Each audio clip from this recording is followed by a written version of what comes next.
সুপ্রিয় দর্শক, মনের কথা অনুষ্ঠানে আপনাদেরকে স্বাগত জানাচ্ছি। আজ আমরা কথা বলবো সামিয়া আক্তারের সাথে। সামিয়া আক্তার পেশায় ইংরেজি ভাষার একজন প্রশিক্ষক এবং একটি স্বনামধন্য প্রতিষ্ঠানে তিনি কর্মরত আছেন। আজকের অনুষ্ঠানে আমরা সামিয়া আক্তারের সাথে কথা বলবো এই জন্য যে তিনি কিছুদিন আগে তার স্বামীর কাছ থেকে তালাক নিয়েছেন, কিন্তু তারপর তার স্বামী তাকে নানানভাবে তার জীবনে সমস্যা তৈরি করে চলেছেন। আজকে আমাদের অনুষ্ঠানে অতিথি হিসেবে আছেন দুজন আইনজীবী যারা পারিবারিক আইন নিয়ে কাজ করেন। আছেন অ্যাডভোকেট নীনা গোস্বামী, উপপরিচালক আইন ও সালিশ কেন্দ্র, এবং আছেন Malay Saha, advocate, Bangladesh supreme court. তিনি বাংলাদেশ মহিলা আইনজীবী সমিতিরও একজন প্যানেল লয়ার। আপনারা কেমন আছেন? ভালো। আপনারা জানেন যে আমাদের এখানে পর্দার আড়ালে একটি আসন আছে এবং সেখানে বসে আছেন আমাদের সামিয়া আক্তার এবং আমরা তার সাথে কথা বলবো।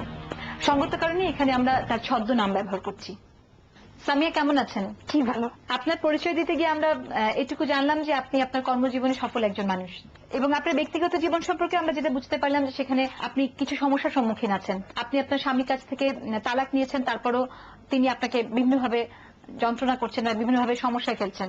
তো আপনার মুখ থেকে আপনার এই কথাগুলো যদি আমরা জানতে পারি যে কেন আপনাকে ডিভোর্স নিতে হয়েছে, তাহলে আমরা বুঝতে পারবো যে আমাদের কি করণীয়। জীবনের শুরুটা যদি একটা রং দিয়ে হয়, ভুল দিয়ে হয়, তাহলে সেটা শেষটাও কিন্তু সুন্দর হয় না। তো আমার জীবনের শুরুটা এভাবেই ছিল। একটা আনএক্সপেক্টেড সিচুয়েশন আমার বিয়ে হয়ে যায়। আনএক্সপেক্টেড সিচুয়েশন মানে এটা একটু ব্যাখ্যা করবেন? আচ্ছা, আনএক্সপেক্টেড বলতে এরকম যে আমার বাবা গভর্নমেন্ট অফিসার ছিলেন এবং ওনাকে ডাক্তার বলেছিলেন যে উনি উইদিন 7 days to 7 months মানে উনি হয়তো মারা যেতে পারেন, স্ট্রোক করবেন, ওনার ব্রেন হেমারেজ চলছিল। তো উনি বললেন যে যদি বেঁচে থাকেন আপনি কিন্তু মানে প্যারালাইজ হয়ে যেতে পারেন, সো আপনি আপনার জীবনটাকে গুছিয়ে নেন এবং দ্রুত ডাক্তারের আন্ডারে চলে আসেন।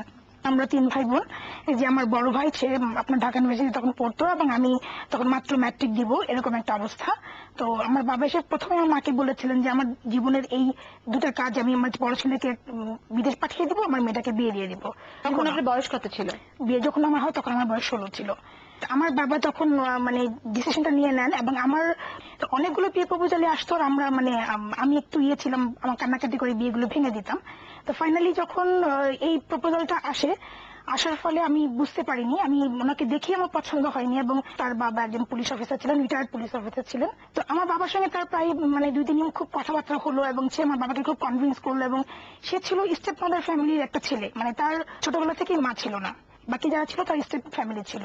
যেহেতু সে একা একাই বাইরে বড় হয়েছে, তো আমার বাবা উইদিন 7 days এর মধ্যে রাজি হয়ে গেলেন। তার ঢাকায় বাড়িটাই আছে দেখে টাকা এবং সিকিউর। আমার মাকে বললেন যে ঠিক আছে, ছেলেটার স্টেপ ফ্যামিলি থেকে এসছে, মানে ফ্যামিলির পিছুটান নেই, একমাত্র ছেলে, আমার অবর্তমানে আমার মেয়েকে টেক কেয়ার করবে, যে তোমার মেয়ে বাইরের কিছুই চেনে না। আর আমি খুব কনজারভেটিভ ছিলাম, যার জন্য আমার কোনো ফ্রেন্ড সার্কেল বা কোনো কিছুই ছিল না। কিন্তু আপনি তো বলছেন যে বিয়েতে আপনার সম্মতি ছিল না। বিয়েতে আমি সম্মতি ছিল না, আমি তো জানি না বিয়ে হচ্ছে। তাহলে বিয়েটা হলো কিভাবে? আমাকে প্রেশার ক্রিয়েট করা হয়েছিল। প্রেশার ক্রিয়েট করা হয়েছিল। প্রথমে আমার এক্স হাজবেন্ড প্রেশার ক্রিয়েট করে কি, সে আমাকে ইমোশনালি বলে। একদিন আমার বাসায় এসে সে তার মাকে, স্টেপ মাদারকে এবং তার বোনকে নিয়ে এসে সে একদম আংটি নিয়ে হাজির হয়ে যায়, আমি জানি না কেন। তখন উনি বললেন যে দেখেন, আমার মাকে তো আমি নিয়ে আসছি, আমার মান সম্মানের ব্যাপার, আপনি জাস্ট আজকে আমার মাকে অপমান করেন না, আপনি আমাকে বিয়ে করবেন না আমি জানি, আমি আপনার বাসায় কোনোদিন আসবো না, কিন্তু আজকে ওনাকে কিছু বলেন না, এটা সে আমাকে বলেছিল। দেন আমার বাবা আসার পরে আমার বাবাকে বললাম যে বাবা, আপনি এই লিচের আংটি নিয়ে আসছে, আপনি আমাকে জানাবেন না, বিয়ে, আমি তো বলেছি বিয়ে করবো না। যাক, এরপরে আমার বাবা আমাকে বললেন ঠিক আছে বিয়ে হবে না, আচ্ছা উনি চলে যাক, তোমার বিয়েটা হবে না, তুমি জাস্ট আংটিটা রিসিভ করে নো বলে দিও। তো ছেলেরা চলে যাওয়ার সঙ্গে সঙ্গে আমি আংটি খুলে ফেলে দিয়েছি। পরের দিন আমার বাবা খুব কান্নাকাটি করলেন। আমি বললাম ঠিক আছে, আপনি যদি মনে করেন যে আমি এখানে বিয়ে করলে আপনি হ্যাপি হবেন বা আমার জীবনের মূল্য আপনি চাচ্ছেন, ঠিক আছে, আপনি যা খুশি করেন, কিন্তু আমি এখানে বিয়ে করতে চাচ্ছি না। তো আমি বললাম ঠিক আছে, তোমার বিয়ে এখানে হবে না। এটা বলে আমার বাবার সঙ্গে আমার কথা শেষ হয়ে গেল। তো আমি শুক্রবার দিন ঘুমাচ্ছিলাম, এমন সময় মানে ওরা আসলো, এসে দেখলাম যে আমার বাবা আমাকে টেনে তুলে বললেন যে ছেলের বাবা আসছে, লোকজন আসছে তোমাকে দেখতে, তুমি চলো। আমি বললাম যে বাবা, যেখানে বিয়ে হবে না সেখানে আমাকে কেন দেখতে নিয়ে যাচ্ছেন? তো আমার বাবা আমাকে মানে কিছুক্ষণ আমার বাবার সঙ্গে জোরে কথা বলাতে আমার বাবা আমাকে এক চড় দিয়ে বললেন কোনো কথা বলবা না, যা বলেছে তাই করো। আমি দরজা বন্ধ করে খুব কাঁদলাম অনেকক্ষণ, যে দরজা খুলবো না, তাহলে তো ছেলেরা চলে যাবে, যে ডাকবে যে মেয়েটা বিয়ে করবে না। তো তখন দেখলাম যে আমার দরজা নক করলো ছেলের বোন। তো আমাকে যখন দরজা খুলে দেখলাম যে অনেক লোকজন, মানে কিছু লোক চলে আসছে, তখন আমার মাকে আমি জিজ্ঞেস খুঁজছি যে কোথায়, উনি নেই। আমার বাবাকে খুঁজছি, কোথাও নেই। দেখলাম সবাই দৌড়াদৌড়ি করছে। তো এইটা তো আমি মানে তখন আমি বুঝতে পারিনি যে আমার কিছু ঘটতে যাচ্ছে। তখন দেখলাম একটা ছোট্ট লাকেজ আমার রুমে ঢুকছে। তো এই হচ্ছে মানে তখন আমার বাবাকে অনেকক্ষণ পরে দেখতে পেলাম। এভাবে আপনার বিয়েটা হয়ে গেল? হ্যাঁ, মানে তখন যখন কাজী এসে সামনে দাঁড়ালো, আমার বাবা আমাকে আগে বললেন যে তুমি যদি কবুল না বলো তাহলে আমি কবুল বলে দিব, এবং যেহেতু তুমি নাবালিকা, আমার সেই অধিকারটা আছে। তখন আপনার হাজবেন্ডের বয়স কত ছিল? 36। এটা কত বছর আগের ঘটনা? এটা 20 ইয়ার্স আগে। আচ্ছা আপা, এই যে সামিয়ার বাবা যেটা বলেছেন যে তোমার বয়স হলো, এখন তুমি যদি কবুল না বলো আমি চাইলে কবুল বলে দিতে পারি, তো এক্ষেত্রে কি এই বিয়েটা আইন সিদ্ধ? হ্যাঁ, এই বিয়েটা আইন সিদ্ধ। কারণ হলো এই জায়গাটাতে একটু আমাদের বুঝতে হবে, আইনের কিন্তু কিছু কিছু মারপ্যাচ থাকে এবং কিছু কিছু জায়গায় ক্লিয়ারও নাই, যেটার জন্য আমরা খুব চাচ্ছি যে এটা অনেক পুরাতন আইন, যে বাল্য বিবাহ নিরোধ আইন যেটা, সেটা 1929 সালের আইন। তো প্রায় মানে আমরা শতবর্ষের দিকে যাচ্ছি, তো এখনো কোনো অ্যামেন্ডমেন্ট হয়নি। সেখানে যেটা বলা আছে যে 18 বছরের নিচে যদি বিয়ে হয় তাহলে সেটা শাস্তিযোগ্য হবে। যিনি এই বিয়ে অ্যারেঞ্জ করবেন, বাবা মা, গার্জিয়ান, কাজী, তারা কিন্তু শাস্তি পাবেন। কিন্তু বিয়েটা যে অবৈধ এই কথাটা কিন্তু বলা নাই আইনে, কাজে বিয়েটা কিন্তু বৈধ। এবং ওই সময় যখন নাবালক থাকছে তখন তার হয়ে তার গার্জিয়ান এটাতে মত দিতে পারেন। সামিয়া, আমরা আপনার গল্পটা শুনতে চাই আবার, যেখানে আমরা থেমেছিলাম সেখান থেকে। হ্যাঁ, ওই তখন আর কি কাজী এসে সামনে দাঁড়িয়ে আমার মানে বিয়ে হয়ে গেল, এবং বিয়ের 1 মাস পরে অনেক কিছু ধরা পড়লো লাইফে, যে অনেক কিছু লুকিয়েছে, এবং সে আমার মানে বিয়েতে কোনো অনুষ্ঠান করতে চায়নি, কারোর সঙ্গে ফোকাস করতে চায়নি, আমাকে কোথাও নিয়ে যেতে চায়নি। তো কি ধরনের বিষয় লুকিয়েছিলেন? লুকিয়েছিল, উনি আগে বিয়ে করেছিলেন, আমার যখন ডিভোর্স হয়েছিল ওই 1.5 মাসের মধ্যে অলরেডি আমি প্রেগনেন্ট হয়ে গিয়েছিলাম, আমার বাচ্চা তখন পেটে ছিল, আমার বড় মেয়ে। আচ্ছা, তখন মানে আমি তাকে বললাম যে কথাটা সত্যি কিনা, এবং সে সবাইকে বললো আমার বাবা ডিভোর্স নিলাম 2008-এ। 2008? জি, নভেম্বরে। তার মানে প্রায় 3 বছর। 3 বছর। আচ্ছা, এর মাঝখানে আপনি পড়াশোনা শেষ করলেন? হ্যাঁ, আমি পড়াশোনা শেষ করেছি। এর মাঝখানে কি আপনাদের সম্পর্কে কোনো উন্নতি ঘটেনি? এই জন্য একটু বলতে হবে যে সম্পর্ক শুরু থেকে আমাদের কোনোদিনই আমাদের মধ্যে কথাবার্তা ছিল না। তার সাথে আমার 3টা কথা শুধু হতো, যে বাচ্চাদের কি খরচ লাগবে না লাগবে, এই আমাদের পার্সোনাল কোনো কথাবার্তা হতো না। যখন আমি একসময় খুব কষ্টে তাকে বলি যে আমি কি করবো, আমি ডিভোর্স চাচ্ছি, আমার ফ্যামিলি কেউ রাজি হচ্ছে না, সবাই বলছে তোমার বাচ্চা কাচ্চা কে দেখবে, তোমাকে কে দেখবে। তো আমি তাকে তখন বললাম যে ঠিক আছে, তুমি এক কাজ করো, আমাকে তুমি ডিভোর্স দিয়ে দাও, অথবা আমি বিদেশ চলে যাই। তখন সে আমাকে বলে তুমি বাংলাদেশে তোমার ডিভোর্স দিতে পারবে না, তুমি বিদেশ চলে যাও, সেখানে তোমার আমার কোনো আপত্তি নেই। কেন ডিভোর্স দিতে পারবেন না কেন? কারণ তার প্রেস্টিজ, এটা তাকে সবাই মানে তার একটা প্রেস্টিজ আছে সমাজে, লোকজন আত্মীয় স্বজনের তাকে মান সম্মান আছে, তাকে মানুষ খারাপ বলবে, তার বউ তাকে ছেড়ে দিয়েছে, এই জন্য সে আমাকে বলছে তুমি বাংলাদেশে আমাকে ডিভোর্স দিবা না, তুমি চলে যাও বিদেশে। আচ্ছা, এই যে একটু প্রশ্ন করে সামিয়া, সেটা হলো যে এই যে বিবাহিত জীবনে আপনার কটা সন্তান? আমার 3টা। এখানে কি কোনো ফোর্স ছিল আপনাকে, মানে কোনো জোর জবরদস্তি ছিল যে আপনি হয়তো সন্তান নিতে চাননি, সেই ক্ষেত্রে সে জোর করেছে কিনা, সেই জায়গাগুলো? না, আমার ছেলে কমপ্লিটলি আমার ছেলে আমার হয়েছে, এটা কমপ্লিটলি আনএক্সপেক্টেড সিচুয়েশনে হয়ে গেছে, এবং এটা মানে কোনো ফোর্স না। আমি আমার ছেলেকে রেখেছি যে না, আমি তো মানে যেহেতু সমাজ আমাকে কেউ মেনে নিচ্ছে না, মানে আমাকে সাপোর্ট করছে না, তো আমি ভাবলাম যে 2টা মেয়ে আমার আছে, একটা ছেলে নিয়ে আমি লাইফটা শেষ করে দিই। 2008 সালে ডিভোর্স দেওয়ার পরে কি আপনি ডিভোর্স উইথড্র করেছিলেন? ওটাই আমি উইথড্র করেছিলাম। আচ্ছা, তারপর আপনি কি আর ডিভোর্স করেছেন তাকে? হ্যাঁ, আবার ডিভোর্স করেছি। সেটা কবে? সেটা আপনার 9-4 করেছি।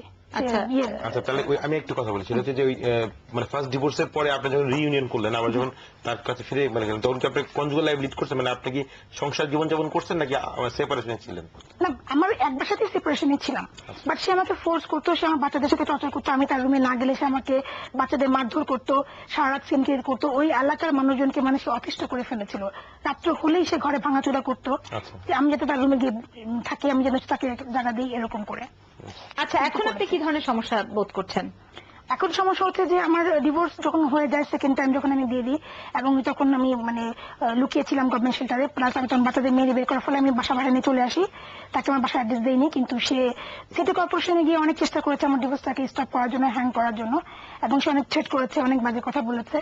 যখন এটা হয়ে যায় তখন আমার বাচ্চাদেরকে বলেছে যে তোমরা সবাই ডেড, তোমাদের জন্য আমি আর নাই। তখন আমি তাকে বললাম ঠিক আছে, আপনি বাচ্চাদেরকে যদি নিয়ে যেতে চান আমার কোনো সমস্যা নেই, নিয়ে যান, অথবা আমাকে দিয়ে দেন, কিন্তু একা আমার জন্য বাচ্চা লালন পালন সম্ভব না, যেহেতু এক্সপেন্স অনেক বেশি। তখন আমার জব ছিল একটা, সে আমার এমপ্লয়ারকে ফোন করে তাকে রাত 12টার সময় থ্রেট দিয়ে বসে, সে যদি আপনি এখানে জব করে আপনি কোর্টে আমার সঙ্গে দেখা করবেন। তারপর সে যে ভয় দেখাতো আপনার হ্যাঁ, আমার এমপ্লয়ার আমাকে বলে দিয়েছে যে আমি তো এই রিস্ক নিতে পারবো না। তারপর আমার চাকরি ক্ষতি হয়েছিল? হ্যাঁ, আমাকে অবশ্যই জব ছেড়ে দিতে হয়েছে 2-3টা। আচ্ছা, আপনার হাজবেন্ড কি আপনার বিরুদ্ধে কোনো ধরনের মামলা টামলা করেছে, এবং আপনি কি কোনো আইনি প্রতিকার নিয়েছেন? আমি তাকে তার উপরে আমি 3-4 বার জিডি করেছি, এবং ওই যে ভিকটিম সেন্টার আছে না তেজগাঁয়ে একটা, ভিকটিম সাপোর্ট সেন্টার, ওখানে আমি তার নামে জিডি করেছিলাম 2 বছর আগে, এবং যখন সে কোনোভাবেই সাপোর্টে আসছে না, তখন তার জন্য আমি মেনটেন্যান্স মামলা করি কোর্টে মেনটেন্যান্স মামলা করার পরেই মেনটেন্যান্স মামলা মানে আপনাদের খরচ আমার ইত্যাদি বহন করার জন্য, বাচ্চার খরচ বহন করার জন্য। তো আচ্ছা। সে কোনোভাবেই বাচ্চার কোনো খরচপত্র দিচ্ছিল না, কোনো টাকা পয়সা দিচ্ছিল না। আর কিছু কোনো মামলা ডিভোর্স সংক্রান্ত বা অন্য কোনো মামলা আমি উনি করিনি। কখনো করেনি না, আপনার বিরুদ্ধে? না, কখনো করেনি। রেস্টিটিউশন অফ কনজুগাল লাইফের মামলা টামলা এই ধরনের কিছু করেন? দাম্পত্য পুনরুদ্ধার মামলা হ্যাঁ, করেছে। সেটাই বল। সামিয়ার এই ঘটনাটা জেনে আপনার কি মনে হচ্ছে? আমাদের সমাজে একটা চাকরিয়ে দেওয়ার সবসময় জন্যই মেয়েদের মতামতকে উপেক্ষা করা হয়, যে বিয়ের বিষয়ে বিশেষ করে। সেক্ষেত্রে ও তো হচ্ছে বয়স কম ছিল, কিন্তু বয়স অ্যাডাল্ট থাকার পরেও কিন্তু অনেক মেয়েকে এই জাতীয় প্রবলেমগুলো ফেস করতে হয়, যে তাদের মতামতের কোনো দাম নেওয়া হয় না। তো কাজে পরবর্তীতে কিন্তু ডিভোর্সের কারণগুলো কিন্তু ওই প্রথম থেকেই না ভালো লাগা থেকেই কিন্তু শুরু হয়ে যায়। এটা একটা খুবই আমাদের দেখা জিনিস এটা। আর একটা জিনিস যেটা খুব আমার ইয়েতে পড়েছে, সেটা হচ্ছে যে হাজবেন্ড যে দাম্পত্য সম্পর্ক পুনরুদ্ধারে মামলা করেছে, এটা কিন্তু ছেলেদের একটা মানে ধারণা থাকে, যে একটা ধারণা সবসময় যেন পোষণ করতে থাকে যে কোনোভাবেই ডিভোর্স করতে পারবে না তার ওয়াইফ। ডিভোর্স কিন্তু হয়ে গেছে, আইনের দৃষ্টিতে কিন্তু একদম কমপ্লিট, কিন্তু আবার দাম্পত্য সম্পর্ক পুনরুদ্ধারে মামলা করে। আচ্ছা, এখানে একটু প্রশ্ন আছে, এই দাম্পত্য সম্পর্ক পুনরুদ্ধারের মামলাটা কি? এটা হচ্ছে কিছু কমার্শিয়াল লয়ার আছে যারা টাকার বিনিময়ে তাকে মানে তার ক্লায়েন্টকে সন্তুষ্ট করার জন্য এই ধরনের কিছু মামলা ফাইল করে। হ্যাঁ, এবং দিনের পর দিন ওকে ঘোরাতে থাকবে, এই মামলার ডেট পড়বে, এই মামলায় হচ্ছে ও মনে করবে, মানে আমাদের যারা মেয়েরা তারা তো ভাবে ভিকটিম, হ্যাঁ তারা ভাবছে যে আমার না জানে কি হয়ে যাবে। আসলে তো আইনের একটা ধারণা নেই। কিছু একটা বলতে আচ্ছা, আমি যেটা চাচ্ছিলেন? বলতে চান দিদির সঙ্গে একটু যোগ করা যায়, সেটা হচ্ছে যে আসলে ওই দাম্পত্য সত্য পুনরুদ্ধারের মামলা যাই বলেন আপনার, সেটা হচ্ছে 1925 সালে যে পারিবারিক আদালত অধ্যাদেশ সেখানে আছে। হ্যাঁ, এটা একটা ওয়ান অফ দ্য জুরিসডিকশন, এটা খুব ভালো জুরিসডিকশন। এখন বিষয়টা হচ্ছে যে যখন আইনটা তৈরি করা ছিল তখন প্রয়োজন ছিল, এখন এটার অপপ্রয়োগ হচ্ছে। ঠিক আছে, দিদির সঙ্গে আমি একমত যে অপপ্রয়োগ হচ্ছে, কিন্তু কিছু ক্ষেত্রে যে প্রয়োজন নাই তা কিন্তু না। যেমন ধরেন আমি আমার একটা মামলা করেছি যে একটা পাগল মানসিক প্রতি মানে রোগী কিছুদিন আগে করেছি, মানে সে তার ওয়াইফকে মানসিক ভাবে যে স্টেবল না। এখন আইনে তো বলা আছে যে সুস্থ মস্তিষ্ক তার স্ত্রীকে তালাক দিতে হবে, তাহলে সেই ক্ষেত্রে দাম্পত্য সত্য পুনরুদ্ধারের মামলা করার কিন্তু আমার দরকার আছে। কিন্তু এই যে সামিয়াদের যে ঘটনা, সেই ক্ষেত্রে প্রয়োজন নাই। সামিয়া, আপনার 3টা বাচ্চা, জি, তার মধ্যে বড় 2জন মেয়ে, এবং অনেক এক্সপেন্সিভ লাইফ, খুব স্বাভাবিক। হ্যাঁ, ওরা আপনার ইংলিশ সম্ভবত মিডিয়ামে ছেলেটি অসুস্থ, এটা একটু বলবেন? আমার মানে বড় দুটো মেয়ে এসএসসি পড়ে, এ লেভেল পড়ে, তাদের পড়াশোনা অনেক খরচ, মান্থলি আমার দুজনের পিছনে প্রায় 20,000 টাকার উপরে চলে যায়।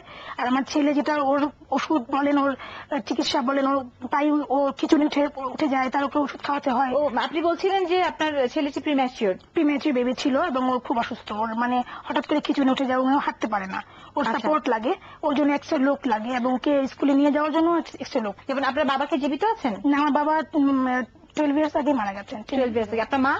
আমার মা আছেন, মা হাউস ওয়াইফ, উনি গ্রামেই থাকেন, এখন গ্রামে চলে গেছেন। আমার মাকে সে খুব অত্যাচার করেছে। এখন কি কোনো মেইনটেনেন্স দিচ্ছে না আপনি মেইনটেনেন্সের মামলা করার পর থেকে? না, ওরা বলেছে যে এই কেস 10 বছরে শেষ হবে না, এবং ডিভোর্স আমি মানে ডিভোর্সে মানে না, এবং বলছে যে কোর্টে চলতে থাকুক, যখন ফিরে আসলে আমি টাকা দিব, আর নাহলে আমি দিব না। 10 বছরে শেষ হবে না মানে?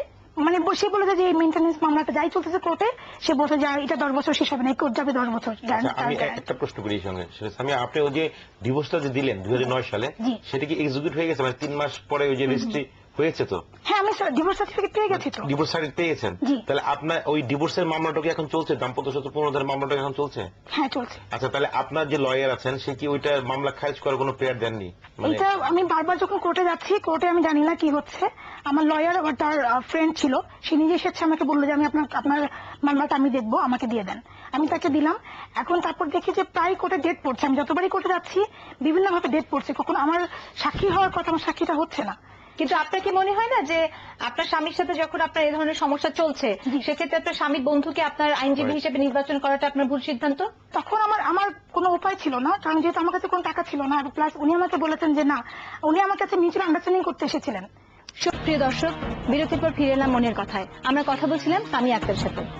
সামিয়া, আপনার কাছে আরেকটা প্রশ্ন, যে এই যে এখানে আপা বসে আছেন, উনি আইন ও সালিশ কেন্দ্র নামে যে প্রতিষ্ঠানটি আছেন আইনি সহায়তা দেবা, সেখানকার উপপরিচালক। এখানে মলয়দা আছেন যিনি বাংলাদেশ মহিলা আইনজীবী সমিতির সাথে যুক্ত, তো এবং দুজনে অ্যাডভোকেট। এবং আপনি তো জানেন যে এইসব প্রতিষ্ঠানগুলো কিন্তু মেয়েদেরকে এ ধরনের আইনি সহায়তাগুলো দিয়ে থাকে। জি জি। তো আপনি এ ধরনের কোনো প্রতিষ্ঠানের কাছে কখনো গিয়েছিলেন? না, আমি যাইনি। আচ্ছা, আপনি কি এ ধরনের প্রতিষ্ঠান সম্পর্কে জানতেন না বা জানেন না? না, খুব বেশি করে আমি জানতাম না, যেহেতু আমি আমার একটা জিনিস কাজ করছিল যে আমি মোটামুটি বাচ্চাদের তো মেনটেনেন্স আছে, আমি ডিভোর্স যেহেতু আমি দিয়ে দিয়েছি, আমি তার আর কোনো মানে প্রবলেমে যেতে চাইনি। আপনারা কিভাবে দেখছেন এই ঘটনাটাকে, বা সামিয়া কি করতে পারতো বা এখন কি করার আছে? আমার কাছে এই মুহূর্তে মনে হচ্ছে উনি যদি মামলা থেকে যদি পরিত্রাণ পেতে চায় তাহলে উনি যেহেতু বললো, আমি সবার প্রতি সম্মান রাখি, বলছি যেন সবাই আমার কলিগ, যে লয়ার সেও আমার নিশ্চয়ই হয়তো কলিগ হবে আমার, তো আমি সম্মান রেখে বলছি ওনার এই মুহূর্তে আমার কাছে মনে হচ্ছে যে তার ওই লয়ার মানে নিয়ে নতুন ভাবে চিন্তা করা উচিত। আমি শিফটের কথা বলবো না, এটা তো প্রফেশনের ব্যাপার, চিন্তা করা উচিত এই মুহূর্তে আমার মনে হচ্ছে। এবং ওই যেমন ধরেন যে একটা ডেটেই কিন্তু এই যে দাম্পত্য সত্যপূর্ণ মামলা নিষ্পত্তি করা যায় এবং খুব মানে খারিজ করে ফেলা যায়। এবং ঢাকার যে জজ সাহেবরা আছেন এই পারিবারিক মামলাগুলো, আমার যেটুকু মোটামুটি জানি বা বুঝি যে বা কাজ করে যেটা অভিজ্ঞতা হচ্ছে যে আসলে প্রম্পট কাজ কিন্তু হচ্ছে, দ্রুততার সাথেই হ্যাঁ হচ্ছে। হচ্ছে। এবং জাজ সাহেবের খাস কামে ডাকা হয়েছিল একবার, হ্যাঁ ওটা প্রিটাইলে হয়, হ্যাঁ পিটারে ডাকা হয়েছিল এবং ওখানে আমার মতামত নেওয়া হয়েছিল জি। এবং আমি ওখানে স্ট্রেট বলেছিলাম যে আমি এখানে আর কোনো রকমই যাব না এবং আমার বাচ্চা শুধু মেনটেনে খরচ দিলেই, এবং খরচের লিস্ট আছে, লিস্ট আমি দিয়ে দিয়েছিলাম।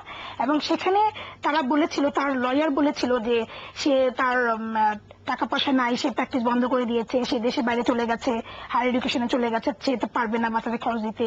আমার মেয়ের বয়স বেশি হয়ে গেছে, 18 হয়ে গেছে আমার বড় মেয়ে, সে কোনো খরচ পাবে না এবং দুলো মেয়ের জন্য সে যত খরচ সে অ্যাবিল করতে পারবে না। সো মা যেহেতু জব করতেছে, সে মাই তাকে টানবে, বাবার দায়িত্ব ততটা বেশি নাই।